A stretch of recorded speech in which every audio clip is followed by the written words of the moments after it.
The first time I saw him, he was leaning over my brother's hospital bed, whispering something that made even the heart monitor pause.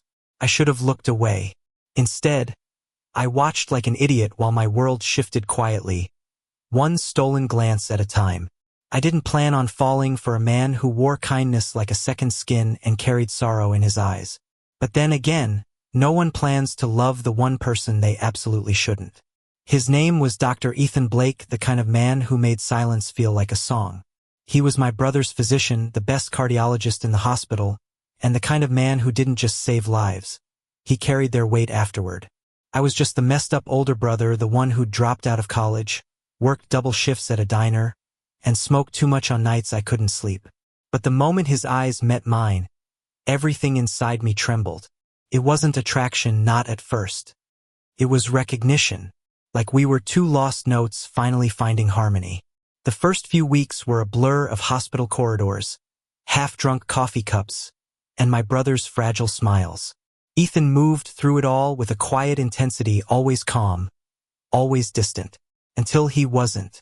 One night, around 2 a.m., I found him sitting alone in the hospital cafeteria, his white coat tossed carelessly beside him. His hair was a mess, and his eyes looked like he hadn't slept in days. "You shouldn't be here this late," he said softly when he noticed me. I shrugged, dropping into the seat across from him. "Neither should you, document." He smiled, the kind of smile that hurts because it's rare. Touché. We didn't talk about medicine or my brother. We talked about everything else: the smell of rain on asphalt, the loneliness of city life, how silence in a hospital isn't peaceful, just heavy. When he laughed, I realized I wanted to be the reason he did that more often. By the time the sun rose, I knew I was in trouble. My brother got better, and that should have been the end. The doctor saved the patient, and the brother walked away grateful. Simple, clean, done. Except I couldn't walk away. Ethan tried to keep his distance. I could see him struggle with it, the way his jaw tightened when I stopped by with coffee, the flicker of guilt every time our hands brushed. But some things are bigger than willpower. Love, or whatever wild thing was blooming between us, didn't care about ethics or boundaries. It started with glances, then words, then one reckless night on the rooftop of the hospital. The city below was a sea of lights, and the air smelled like rain. He stood beside me, close enough that I could feel the heat of his body, but not close enough to touch. "I can't do this," he murmured, his voice breaking. "I could lose everything." I turned to him. "Then lose it." He looked at me like I was the storm he'd spent his life avoiding, and then he kissed me. The kiss wasn't sweet. It was desperate, trembling, the kind that leaves you breathless and afraid of what comes next. His hands cupped my face like I was something fragile, something forbidden, and for a moment the world stopped spinning. We didn't speak after. He just rested his forehead against mine and whispered, "You shouldn't have come into my life." But the truth was, I already had, and neither of us knew how to undo it. Days turned into weeks, and what began as a spark grew into something terrifyingly real. We met in quiet corners, in the empty stairwell between shifts, in his car parked blocks away from the hospital. Every touch was a risk, every kiss a confession. He was everything I wasn't: composed, brilliant, selfless.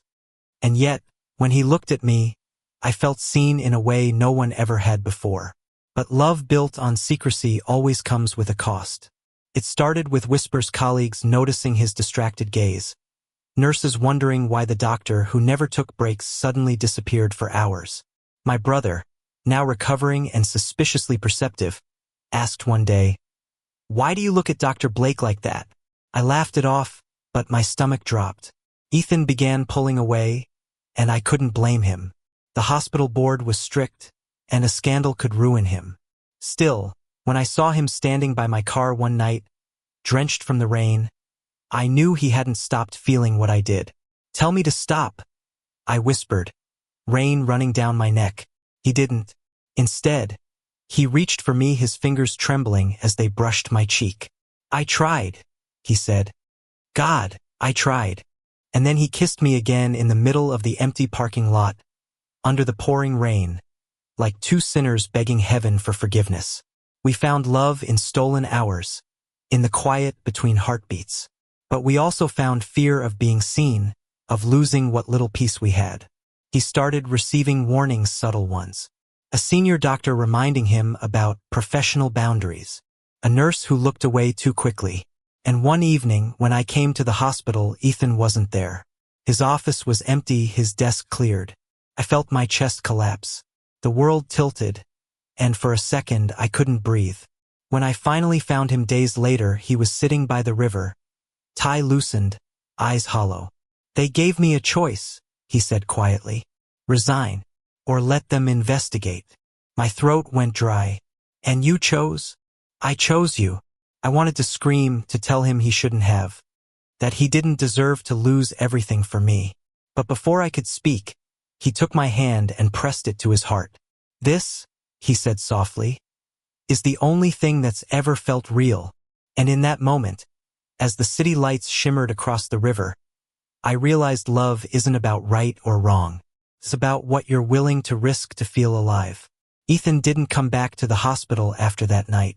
One moment he was Dr. Blake respected, composed, untouchable, and the next, he was gone, like he'd been erased from every corridor, every whispered conversation.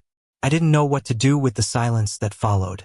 People said he'd left the city, that he'd taken a position somewhere upstate, or maybe he was taking time off.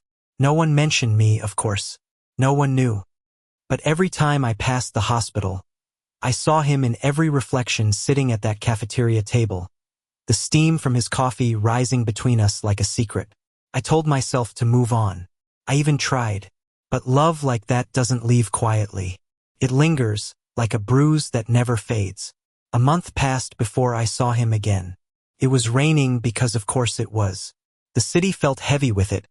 Water pooling along the curbs, streetlights blurring into halos. I was running late for work when I spotted him across the street, standing beneath the awning of a small bookstore, drenched and beautiful and completely out of place. He saw me before I could decide whether to cross or keep walking. For a moment, we just stared at each other, the noise of the city muffled by the downpour.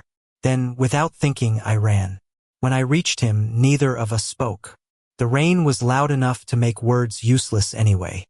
So instead, he reached out hesitant, trembling, and brushed a drop of water from my cheek. "You still smoke too much," he said softly, his voice rough. "You still look like you haven't slept in weeks." I shot back. He smiled. It hurt to see it. We ended up inside that bookstore, surrounded by the faint smell of paper and dust. It was nearly empty, just a bored cashier and the sound of rain against the glass. Ethan kept his hands in his pockets like he was afraid of what would happen if he didn't. "I shouldn't have called you that night," he said finally. "I made things worse." "You didn't make things worse," I replied. "You made them real." He looked up at me, eyes dark with exhaustion and something like longing.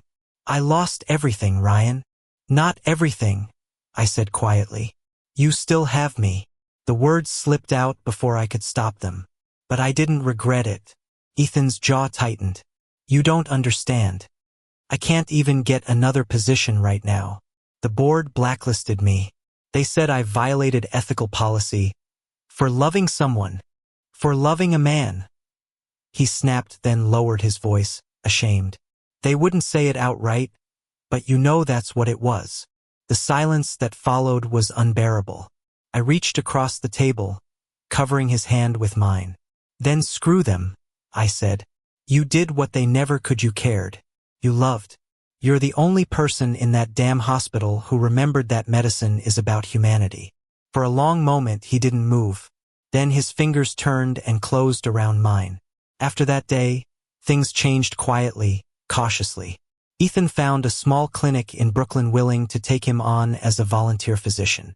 It wasn't glamorous, no fancy equipment, no gleaming halls, but it was real. The kind of place where people came because they had nowhere else to go. I started helping out there after my shifts, mopping floors, organizing supplies, making coffee runs. Sometimes we barely spoke, just worked side by side in that cramped, fluorescent-lit room, the hum of the air conditioner filling the silence.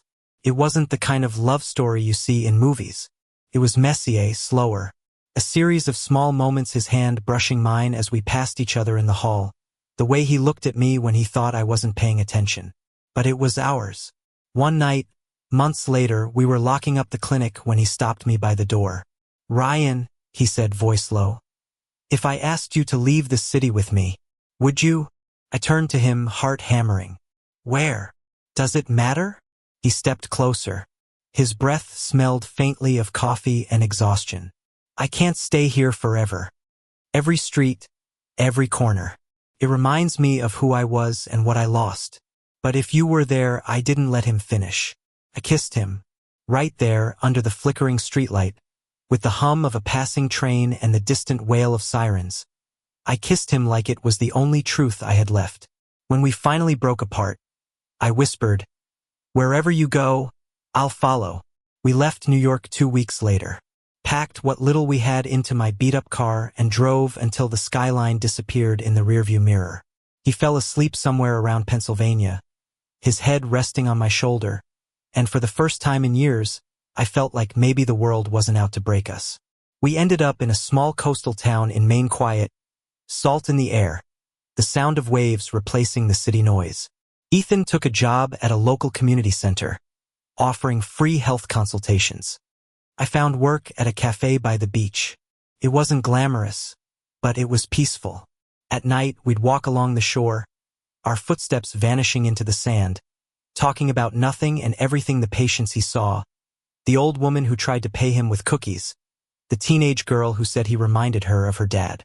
Sometimes he'd stop mid-sentence, look at me, and smile in that soft, unguarded way that still made my chest ache. "This," he said one night, his hand finding mine, "feels like healing," and I knew exactly what he meant. But peace doesn't erase the past. It only quiets it. One morning, a letter arrived stamped from New York. Ethan froze when he saw the hospital's insignia on the envelope. He opened it slowly, eyes scanning each line, expression unreadable. "What is it?" I asked, heart sinking. He looked up, a strange mix of hope and fear in his eyes. "They're offering me reinstatement, full clearance, a second chance." I blinked. "You mean, they want me back?" He exhaled shakily. "Apparently, the board changed leadership. Someone reviewed my case, said I was unfairly treated. That's good, right?" He didn't answer right away. He just sat down, staring at the letter like it was both a blessing and a curse. "Ryan," he said finally, "if I go back, everything changes again. The city, the scrutiny, the whispers. I don't know if I can survive that twice." I knelt beside him. "You don't have to decide now." He looked at me, really looked, and for a moment, I saw the same man from that hospital rooftop. Brave, broken, beautiful. "What if I lose you this time?" he asked quietly. "You won't," I said. "Not unless you stop choosing me." We didn't decide right away. Weeks passed, and the letter stayed pinned to the fridge like a ghost of everything we'd run from. But I saw it every morning, saw the way his eyes lingered on it, the way his fingers brushed the edge of the paper like he was afraid it might disappear. Then, one evening, he said, "Maybe it's time I stop running." I didn't argue. Instead, I helped him pack, watched as he folded the white coat he hadn't worn in almost a year, his movements gentle, almost reverent. When he looked up, I could see both fear and resolve in his eyes. "You're coming with me, right?" he asked. "Always." Back in New York, everything felt sharper, the noise, the lights, the memories. But this time we faced it differently. Together. The hospital board welcomed him with stiff smiles and cautious words. They didn't mention the past, not directly, but everyone knew. He worked harder than ever, quieter, steadier. Patients loved him, staff respected him. And though the whispers still existed, they faded over time, drowned out by the undeniable truth of his skill and compassion. We didn't hide anymore. Not completely. He never introduced me as anything more than Ryan. But when he looked at me across the cafeteria, that small, secret smile said everything. We had lived through the storm. Now we were learning how to exist in the sunlight. One late afternoon, months after his return, we stood on the same hospital rooftop where it all began. The sky was painted in shades of gold and lavender. Ethan leaned against the railing, arms crossed, wind tugging at his hair. "Do you ever think about that night?" I asked. He smiled. "Every day." I stepped closer. "Do you regret it?" He turned to me, eyes soft but certain. "Not even for a second." The wind carried our laughter into the city below. And for the first time, I realized we weren't hiding from the world anymore. We were standing in it, bruised but alive, together. Love hadn't saved us. It had remade us. The day it happened, the hospital was busier than I'd ever seen it. Cameras, reporters, the kind of chaos that usually only follows bad news. But this wasn't tragedy, it was exposure. Someone we never found out who had leaked photos of Ethan and me. The ones from the clinic in Maine holding hands near the ocean. They were everywhere now. Online, in print, in the hands of people who loved gossip more than truth. By the time I arrived, Ethan was already in a meeting with the board. I could feel the tension in the air, the way nurses avoided my eyes, the whispers that trailed me down the hall. When the door finally opened, Ethan stepped out looking calm, too calm. "They want me to step down," he said quietly. My heart sank. "Because of this?"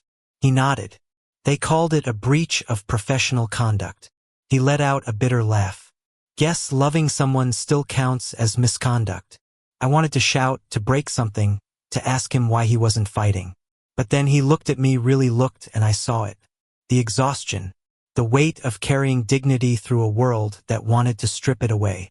"What are you going to do?" I whispered. He took a deep breath, his jaw tightening. "Tell the truth."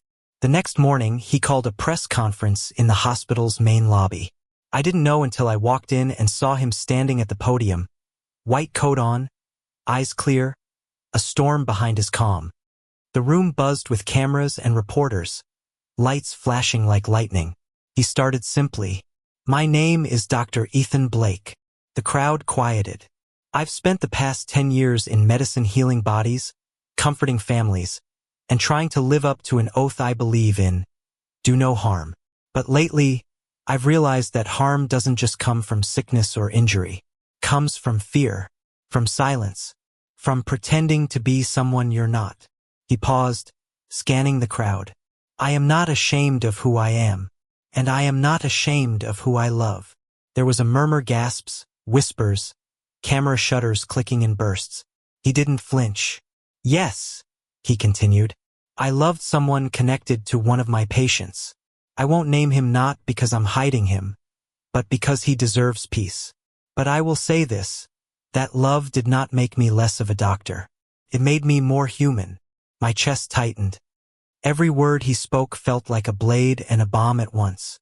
Medicine teaches us to see people, to care for them regardless of who they are or who they love. I refuse to apologize for doing exactly that. If that costs me my position, then so be it.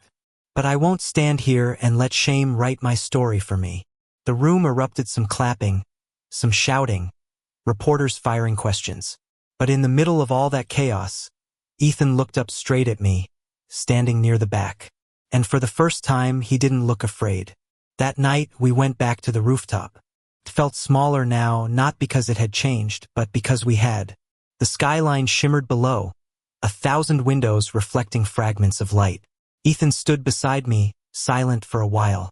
"You know," he said, "when I started medicine, I thought saving lives was about surgeries and prescriptions. Turns out it's about truth.